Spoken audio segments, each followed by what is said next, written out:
کہ یہاں پر جو ذمہ داران ہیں وہ یہاں تشریف فرما ہیں، تو اس پر ابھی بات کریں گے انشاءاللہ کہ ترتیب کس طرح قائم کی جائے۔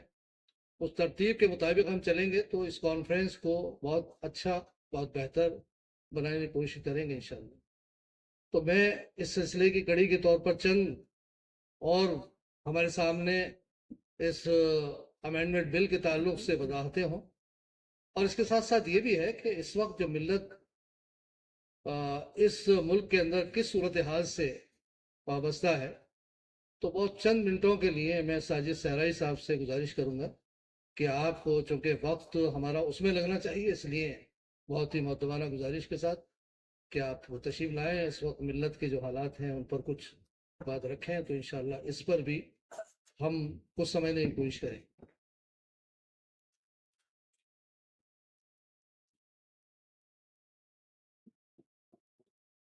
الحمد لله رب العالمين الصلاة والسلام على رسول الأمين وعلى آله وصحبه أجمعين أعوذ بالله من الشيطان الرجيم بسم الله الرحمن الرحيم إنما يعمر مساجد الله من آمن بالله واليوم الآخر وإقام الصلاة وإيتاء الزكاة ولم يخش إلا الله وقال تعالى إن المساجد لله صدق الله العظيم۔ بزرگوں اور بھائیوں، یہ آج کی انتہائی اہم میٹنگ وقف امینڈمنٹ بل کے تعلق سے احتجاجی پروگرام کے مشورے کے لیے رکھی گئی ہے۔ اس کے قانونی چند نکات کی طرف سینئر ایڈوکیٹ محترم شاہد صاحب نے آپ کے سامنے باتیں رکھی ہیں۔ بہت ساری تفصیلات ہیں جن کا موقع یا نہیں تھا وہ رکھنا چاہتے تھے، لیکن یہ پڑھنے سے بھی تعلق رکھتی ہیں اور آئندہ کانفرنس میں بھی تفصیل سے آئیں گے انشاءاللہ۔ میں نے ابھی آپ کے سامنے قرآن مجید کی 2 الگ الگ آیات تلاوت کی۔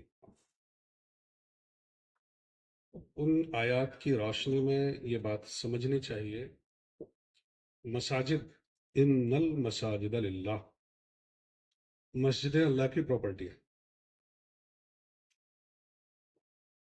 یہ ایک قرآن کا قانون ہے، اور اس سے جو بات نکلتی ہے کہ once land of part of the land once وقف فار ایور وقف،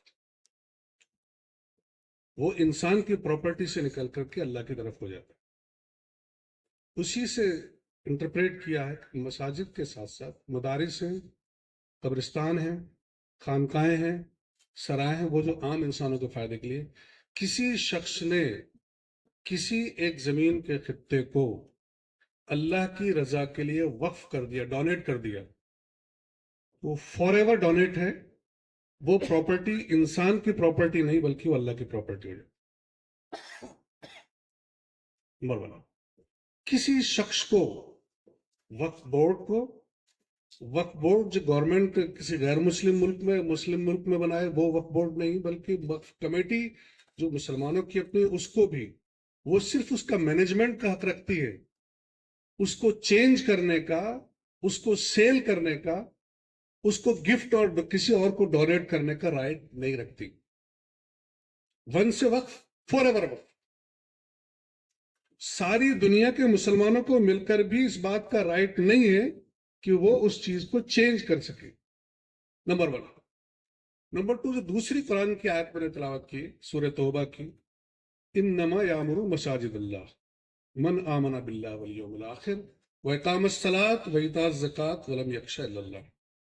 مسجدوں کے آباد کار، گویا کہ مساجد کے متولی جو لوگ ہو سکتے ہیں، ان کی 5 خوبیاں ہیں: جو اللہ پر اور یوم آخرت پر ایمان رکھتے ہیں، جو نماز قائم کرتے ہیں، جو زکوٰۃ دیتے ہیں اور اللہ کے علاوہ کسی اور سے نہیں ڈرتے۔ مسجدوں کے متولی، وقف جائیداد کے متولی وہ ہوں گے جو اللہ پر اور یوم آخرت پر ایمان رکھتے ہیں، نماز قائم کرتے ہیں، زکوٰۃ ادا کرتے ہیں اور اللہ کے علاوہ کسی سے خوف نہیں کھاتے۔ یہ 5ویں صفت ہے، اس کی تفصیل کا موقع نہیں، آج ہم پلاننگ کے لیے بیٹھے۔